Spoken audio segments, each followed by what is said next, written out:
making a business call, and I asked her if she wanted to have a relationship with me. And I meant, of course, her business, and it ended up being actually really awkward. I lost that business, and I didn't know why. You know, why would that happen? And so what I did is I thought, okay, well, what about it? You know, what about that change? And I said, okay, so why was it so awkward? Why was me coming up here so awkward? Well, Jay Clegg here, he said that social awkwardness is what we feel when the situation threatens our goal of being accepted by others. Right? When you kind of feel uncomfortable about the situation, it's always dealing with other people. What he did then is he got a big group of people together, he put them inside a room, and he said, nothing. Walked out. They didn't know what to do. And then he kept changing the situation on them, and they were like, hey, help, I'm feeling awkward. And then he recorded them, and then he asked them a question. Afterwards, he pulled them out one by one, and he had them actually look at a videotape of what they were doing. And they said, okay, you know, that's where I felt awkward, that's where I felt awkward, that's where I felt awkward. And it turns out that everyone actually came up with similar things. And he came up with a list here, and he said that, you know, people kept forgetting names. That was always awkward. They were doing weird things like interrupting people, like social norms. They had long silences like we had at the beginning. They had negative judgments, and then they didn't actually know what to do in the situation, which makes people feel very, very awkward, totally. And so the question is then, okay, so we know it. Which ones are we, what do we have? What do we have that gets us, right? So the question that we need to answer then is what do we do about it? How do we fix it? And I don't want to fix awkwardness, because what is awkwardness? It's really just uniqueness, isn't it?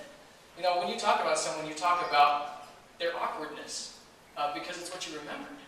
So I'm going to say, I'm going to wager that we do something else besides move past awkwardness, right, and kind of push by it, but embrace it, right? Embrace awkwardnicity is what I'm kind of going here, and here's me embracing myself. And awkwardnicity, yes, is a made-up word. It was awkward and ethnicity, taking ethnicity together. To kind of focus in, you know, that it's you, it's your uniqueness. But besides that, besides accepting our own, we also need to go the second round and accept others' awkwardnicity, right, or others' awkwardness. And a perfect example of this, I think, is Kramer. Right? Everything about Kramer is awkward, but he accepts himself first of all. And because he accepts himself, he has nothing to worry about. His friends also accept him, you know, as much as they can. But they also build a relationship. He's fine with going to movies and doing different things like that. So after we accept these things, right, we're on this path. Well, what's the next step? You know, the next step then is to know what's unique about us.